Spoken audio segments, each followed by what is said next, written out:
Hello, আসসালামু আলাইকুম। Saidul voice ব্লগে সবাইকে শুভেচ্ছা। আশা করি আপনারা ভালো আছেন, আমিও ভালো আছি।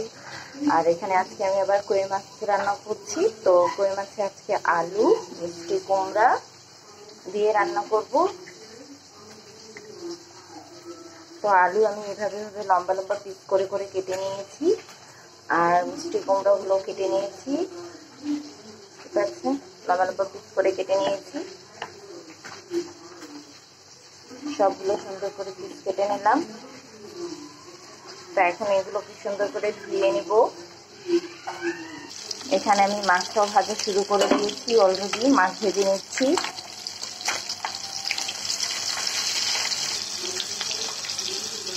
আপনাদের কার কার কই মাছ বেশি পছন্দ? আমার কিন্তু খুবই ভালো লাগে কই মাছ।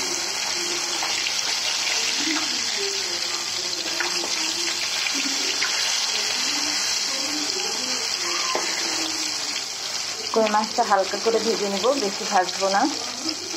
তো যখন ভাজা ভাজা মাছ খাই তখন একটু গাঢ় করে ভাজতে হয়। তো আমি হালকা করে ভাজবো, যেহেতু তরকারি রান্না করব। এখানে বেগুন ভেজে নিলাম, আর মাছটাও ভেজে ভেজে তুলে রাখছি। দেখতে পাচ্ছেন। আর মানে আজকে হঠাৎ করে দুদিন হঠাৎ করে আমার বাবুটা ব্যাডের উপর থেকে পড়েছে, অনেক জোরে ব্যথা পেয়েছি।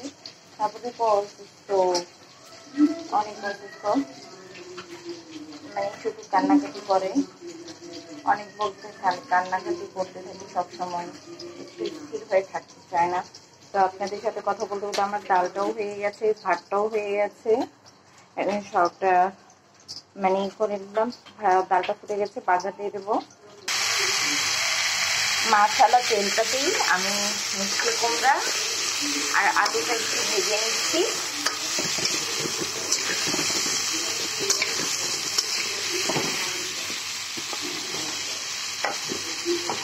আজকে শুধু একটা বাহানা, ছোটো ছোটো ইচ্ছে ছিল, তো ভাবলাম মাছটা করে দিই। তো একসাথে এটা করে দিলেই তো হয়ে যাবে, তো সবজিও খাওয়া হয়ে যাবে। বা আজকে সবজি বাহানায় মাছটাও করে দিয়েছি, সবজি আলু তরকারি হয়ে গেছে, মাছের তরকারি।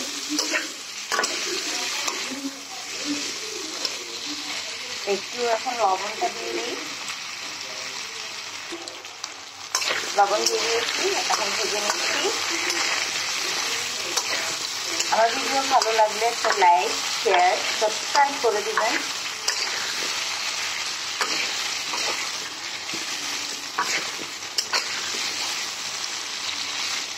আজকে সকালে নাস্তাটা আমি বানাতে পারিনি। আজকে সকালে পাউরুটি, কলা, সমুদ্র সিঙ্গারাই খুব চলেছে, তো আমি রান্না করতে পারিনি। ছোটো বাবু কান্নাকাটি করে, অনেক কান্নাকাটি করে।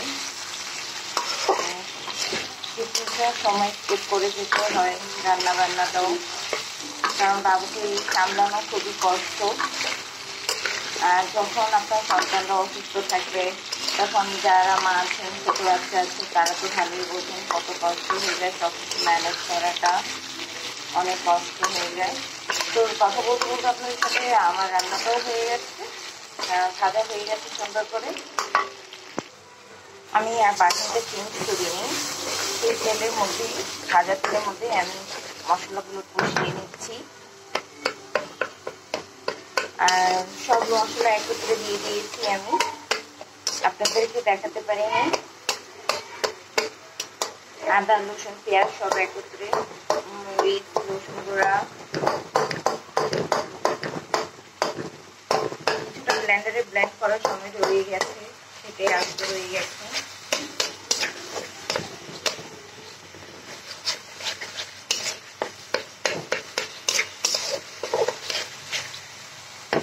তো মশলাটা কষিয়ে নিতে হবে সুন্দর করে, তারপর সব কিছু দিয়ে দেবে। আর আমি সবকিছু খুব বড় বড় বাসন পছন্দ করে, বড় বড় বাসনে রান্না করতে পছন্দ করি।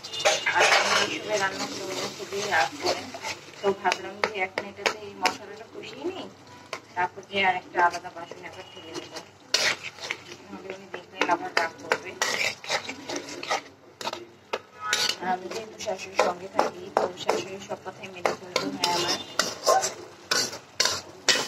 আমি ইচ্ছের মতো চললে তো আর হবে।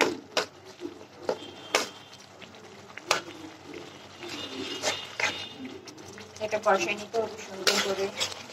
আপনারা যারা যারা শাশুড়িদের সঙ্গে থাকেন তারা ভালো করে জানেন শাশুড়ির কথা না করলে কি সমস্যা হবে।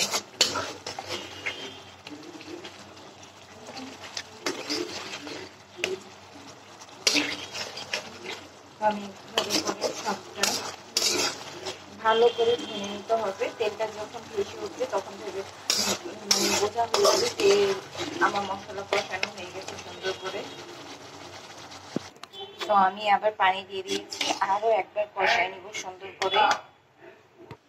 আমার ভাতটা হয়ে গেছে, আমি চুলাতে একটু পানিটা টান দিয়ে শুকিয়ে নিচ্ছি। ডালটা বাগার দিয়ে দিচ্ছি। মশলা কষানো হয়ে গেছে, এখন আমি দিয়ে দিয়েছি মিষ্টি কুমড়া আর আলু। আলু আর মিষ্টি কুমড়া সিদ্ধ হয়ে যাবে, একটু পানিতে দিয়ে আবার এটা কষিয়ে নিলে পানিটা দিয়ে দিব। তো দেখতে পাচ্ছেন আমার তরকারি হয়ে গেছে। কালারটা একটু আমার মোবাইলে একটু অন্যরকম আসছে, কিন্তু খুব সুন্দর কালার আসছে, লাল একেবারে লাল লাল তরকারি হয়ে আছে। তো আল্লাহ হাফিজ, সবাই ভালো থাকবেন, সুস্থ থাকবেন, আমাদের জন্য দোয়া করবেন, আর পারলে সাবস্ক্রাইব করে দেবেন।